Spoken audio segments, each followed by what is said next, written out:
মানে নাগরিক কমিটি নিজেদের দুর্নীতি থেকে বাঁচার জন্য একটা ম্যাসাকার ডেভেলপ করছে। আমাদের বাংলাদেশে পুলিশ, র্যাব, অন্যান্য বাহিনী এগুলো অলরেডি পচে গেছে। সেনাবাহিনী ভালো খারাপ সব কিছু মিলিয়ে সেনাবাহিনীকে দেখলে মানুষ ভয় পায় অথবা সম্মান করে। দেশের শৃঙ্খলার জন্য এটা একটা খুঁটি। মানে এই খুঁটি দেখতে যেমনই হোক, এই খুঁটিটা আমার মাথার উপর আকাশ ভেঙে পড়া থেকে আকাশটাকে আটকায় রাখে, তাই না? তো এই খুঁটিটাকে নড়বড়ে করার একটা চেষ্টা আছে ভাই। যে যাই বলুক, চাঁদাবাজি, লুটপাট, বিভিন্ন রাজনৈতিক দলের বিভিন্ন ধরনের কর্মকাণ্ড, সেনাবাহিনী গেলে সব ঠান্ডা। ওই জায়গা থেকে ওই জায়গাটা নষ্ট করার জন্য একটা তৎপরতা আছে বেশ কিছুদিন যাবতই। তো সেনাবাহিনী আওলায় গেলে লাভ কার? আমরা কেউই কি নিরাপদ? আমি আপনাদেরকে বলি, ধরেন আজকে ওয়াকার সাহেবকে কেন্দ্র করে সেনাবাহিনীর মধ্যে দুই ভাগে ভাগ হয়ে গোলাগুলি ঠুসঠাস করে আওয়াজ হচ্ছে, তাই না? তাহলে এই জাতির মধ্যে যে একটা শৃঙ্খলা, এই শৃঙ্খলাটা নিয়ন্ত্রণ করবে কে, তাই না? এটা কি খেলার জিনিস? অনেকে বলতেছে ওয়াকার এবং সেনাবাহিনী এক জিনিস না। আরে ভাই, সেনাবাহিনীর সর্বোচ্চ নির্বাহী প্রধান, তাকে আর সেনাবাহিনীকে এক জিনিস না আপনি বোঝাচ্ছেন, এটা কি হয় নাকি বলেন? ভাই, 30% মানুষ ধরেন সেনাবাহিনী, তারা তো অন্তত তার কমান্ড মানবে, সেটা নিয়ে একটা ঝামেলা হবে না? এইটা একটা ম্যাসাকার। মানে নাগরিক কমিটি নিজেদের দুর্নীতি থেকে বাঁচার জন্য একটা ম্যাসাকার ডেভেলপ করছে। আমরা বিবিধ বিষয়ে বিচার চাই, জবাবদিহিতা চাই, যে 627 জনকে কে ছেড়ে দিল, কিভাবে ছেড়ে দিল। তারপরে আবার ইউনূস সরকারও 585 জন আওয়ামী লীগ নেতাকে জামিন দিছে, কেন দিল? এগুলো জবাব চাই। তাই বলে তো আমি ইউনূস সরকারের পদত্যাগ চাই না। আমরা তো শৃঙ্খলা চাই। বাইরে বের হচ্ছি, ঘুরছি ফিরছি, রাজনৈতিক বক্তব্য দিচ্ছি, প্রোগ্রাম করছি, এই যে ভালো আছি, ভালো কি থাকতে চাচ্ছি না?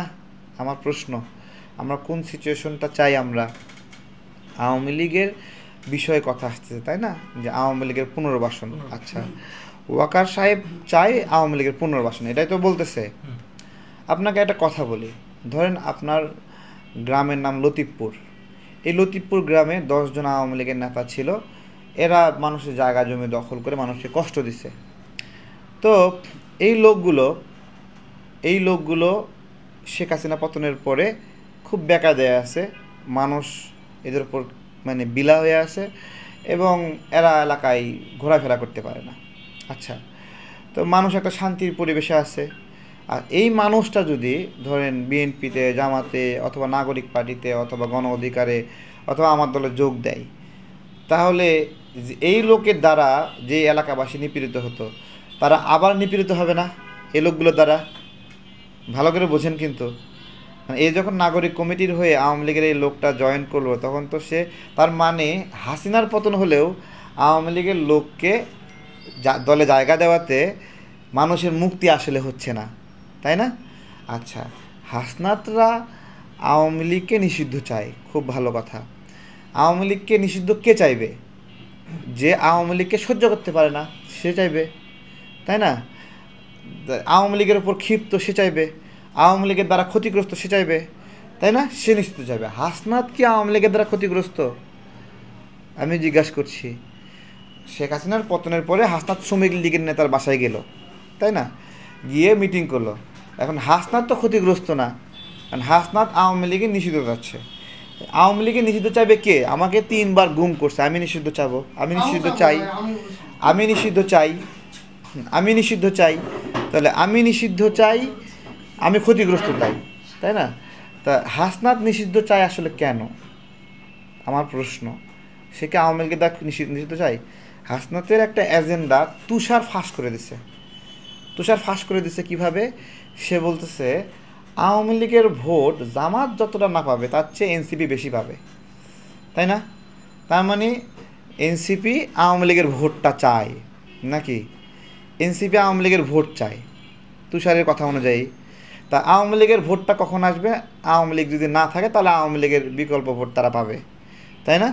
তাহলে এখন আমাদের কনসার্নের জায়গা কি? যে আমরা আওয়ামী লীগ পতন হয়েছে, আওয়ামী লীগ ছাড়া একটা রাজনৈতিক প্রক্রিয়া দেশে তৈরি করব। আওয়ামী লীগ ছাড়া, আওয়ামী লীগ ছাড়া মানে আওয়ামী লীগের শুধু ব্যানার ছাড়া, তাই না? তা না, আওয়ামী লীগের যে গুন্ডা পান্ডা আছে, আওয়ামী লীগের সন্ত্রাসী আছে, গণহত্যা যে তারা আছে, তারা সবাই রাজনীতি থেকে দূরে থাকবে, আমাদের কথা এটা। কিন্তু এনসিপি সহ কিছু দল কী করলো? আওয়ামী লীগকে তাদের দলে পুনর্বাসন করলো। এখন করার ফলে কি হচ্ছে?